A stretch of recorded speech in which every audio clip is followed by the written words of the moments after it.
On the countdown tonight, love it or leave it. We are rolling out the top 3 stories that are sparking debate tonight, and we're taking sides. We have Miley's Molly confessions. So she's telling the world about the new Miley, drugs and all, and she doesn't care what you think.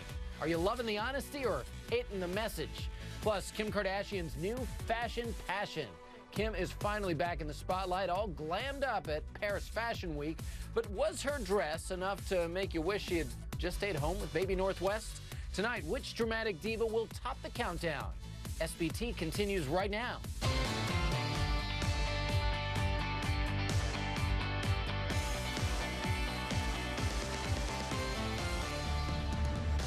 Welcome back, and thank you for watching. I'm A.J. Hammer, along with my guest co-host tonight, Michelle Turner. And tonight on our countdown, love it or hate it. We've got today's top 3 stories that have everybody buzzing, and Michelle taking sides, of course. Yes, indeed. Kim Kardashian gets us going, A.J. Fans can finally exhale because Miss Kim is back, and she's at number 3. Fans have been asking for much more Kim since she gave birth in June to baby North and practically just disappeared on us. Well, over the weekend, everyone got just what they wanted. Kim stepped out with boyfriend Kanye West for Paris Fashion Week, all glammed up publicly for the very first time since becoming a mom. Jen Hobby, who's a radio host for Kicks 101.5 Country Radio in Atlanta, is with us tonight, along with pop culture expert Jawn Murray, who's editor-in-chief of AlwaysAlist.com. All right, guys, everybody seems to be split right down the middle over Kim's post-baby glammed-up fashion debut. But, Jen, I'm going to give it to the ladies first. I want you to take it. Love it or leave it? What say you? I say love it. I think this is fabulous. She's showing off her mom assets, and I just think that she looks fantastic. I'm so happy that the two of them are getting away as new parents. I think it's important to reconnect and have mom and dad time together, and it also makes me think maybe they are working on a fashion line together and planting those seeds at Paris Fashion Week. You know, I agree with you on the face. That face is gorgeous. The rest of it, I'm not so sure. John, isn't Paris Fashion Week, though, all about setting the tone of what the world should be wearing? Are you loving this look, or are you leaving it behind? Nichelle, I agree with you. First of all, they look like Kim and Kanye. I mean, he wore a frown, she wore bad blonde hair. Now, apparently the same designer who designed this black getup that she had on, he designed that couch dress that she wore to the famous Met Ball earlier this year. Now, at least this look didn't make you want to grab a snack, sit on her, and watch hours and hours of HLN. So I want the old Kim back. I want the dark hair. I want to look fine again. This Kim, not so much. Yeah, not that there's anything wrong with grabbing a snack and watching hours and hours of HLN, of course, John. Let's move on to number 2 on tonight's Love It or Leave It countdown, and it is Teresa and Joe Giudice from the Real Housewives of New Jersey. So they're breaking their silence for the first time about facing those 39 counts of financial fraud. They talked about a possible prison sentence. This was last night on Bravo TV's Watch What Happens Live.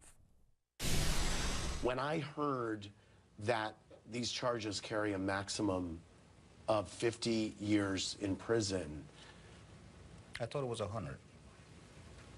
Is it 100? I think, yeah. Yeah, it was... Well, I don't know, I'm not sure. I think it was, I don't know. I think it was like 50 per, I don't even know. for each? For each or something. No, Right. it was 50 altogether, hon. I don't know. I mean, that's what they state in the magazine. So they're finding out how many charges they have against them from the magazines. Okay, not even sure about that. Jen, to you on this, do you love it that the Giudices are bold enough to speak out even though they really have no idea, well, apparently, of what's going on or what's ahead? I think it just shows that they're pretty confident that they'll be able to beat this. They seem a little flippant about some pretty serious charges. So I got to go with leave it on this one. Sound effect? Oh, thank you very much. I was waiting on that. Listen, some people were watching that, kind of like me, thinking not the right time for the Giudices to be sitting in front of cameras and telling their story. People were all over this on our SBT Facebook page. Let me read a couple for you. One from Andrea. She wrote, "It's okay to step away from the spotlight and ride things out, you know?"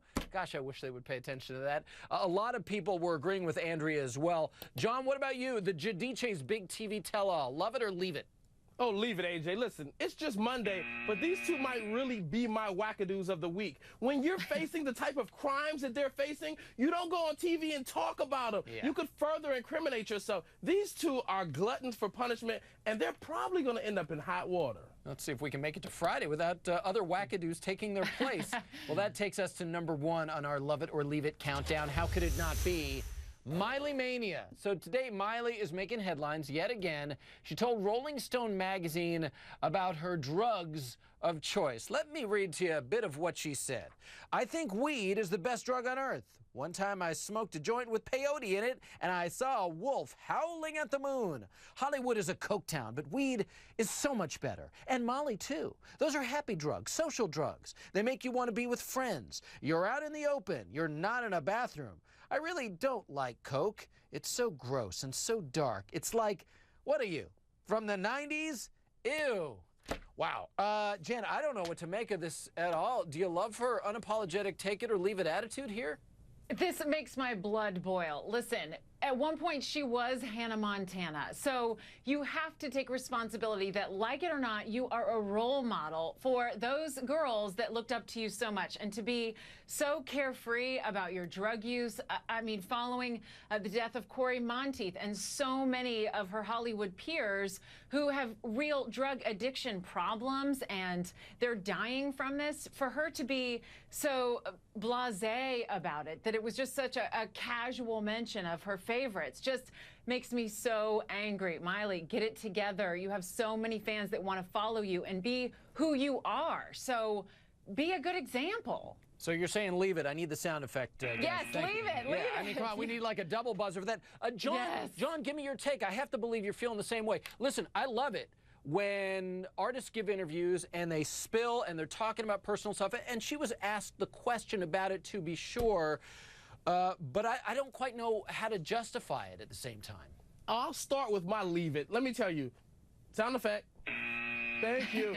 She's 20 years old. She's not even legally old enough to drink, let alone be talking about using drugs. I mean, these names Whitney Houston, Amy Winehouse, Janis Joplin ring a bell. Okay, we get it. You don't want to be a Disney star anymore. But forget about encouraging young people. You shouldn't be encouraging any people of any age to use drugs. It's bad just from inception. Where are the adults who manage her and do her publicity? Are they on drugs too? I mean, somebody's crazy in her camp. And just hearing her talking about coke that way, saying, you know, for people who do coke, oh, what is it? Are you like from the 90s? I mean, it's truly bizarre to me. Such big buzz around Miley now. Even Floyd Mayweather wants her on his team. Watch what he just told Kelly Ripa and Michael Strahan. You had celebrities like Justin Bieber and Lil Wayne escort you out to the ring. Cool guys. Who do you want next? Miley Cyrus. Miley Cyrus.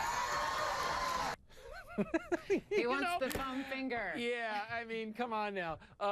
First over to you, Jen, on this, because this could actually happen. Can you see this now? Do we have an imagination of what this would be? I mean, the two of them together, it almost does look kind of like I love that. They look warm and happy together. Listen, it worked for Mayweather and Bieber, Jen. Why not Miley? Love it or leave it? I gotta say, leave it. No more Miley. I'm over it. Put your tongue away. I am done seeing your tongue for a while. John. Look, AJ, I say I love it. You know why? She can leave the boxing match in Vegas, go right on up the strip to that burlesque show, Peep Show, and just take over the role. She wants to be a porn star. Get Vivid on the phone. You know, let's just accept her for who she is. No more drug use, but accept her for the porn star she wants to be. Let's bring the lovely Nichelle Turner in. Nichelle, you know, I actually think John is onto something. Vegas actually would be a perfect outlet for the type of performing we've been seeing from Miley lately. She was just there not that long ago. Maybe she should stay. Do I even have to react to Miley Cyrus? Forget John's wackadoo of the week. She's knocking on Dum Dum of the decade. I can't. Does that get a buzzer? I love it. Charles, buzzer? Buzz. Triple buzz. Jen, John, and of course, Nichelle, thank you so much. Thank you very much, AJ. Now, Breaking Bad's bid for total globe domination continues.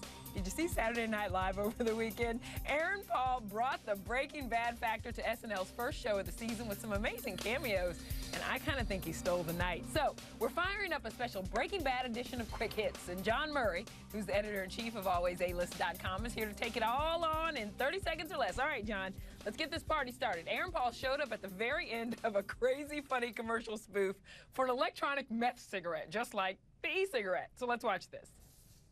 Thanks to e-meth, I can now even smoke inside my favorite restaurant. Excuse me, sir. You can't smoke meth in here. It's okay. It's electronic. I don't care. You in my living room and you naked.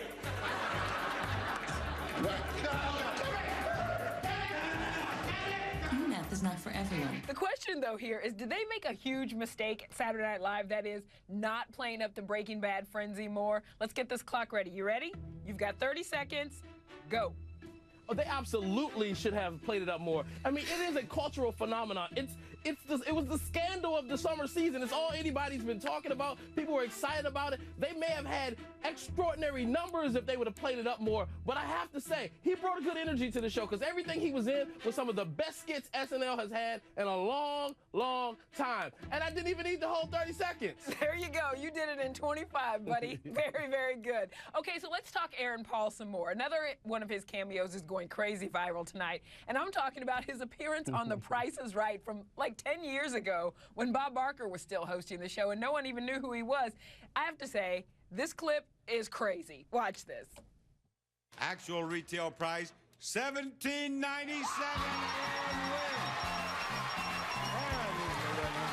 Let's get him over here. This is like the best flashback ever. John, 30 seconds, go. Look, his Price is Right appearance appeared to be an SNL skit. It was so hilarious. It was The Price is Right on steroids. It's the reason why we watch daytime game shows and shows of this magnitude. Absolutely hilarious. And heck, it could have been the best acting audition of his life too, because if I didn't know that man, I'd want to work with him. You didn't need 30 seconds for that one either, John. You know, I'll tell you a little secret. I've always wanted to bid on a Showcase Showdown. That's just my dream. I'm just saying. John, and you should. John Murray, thank you very much.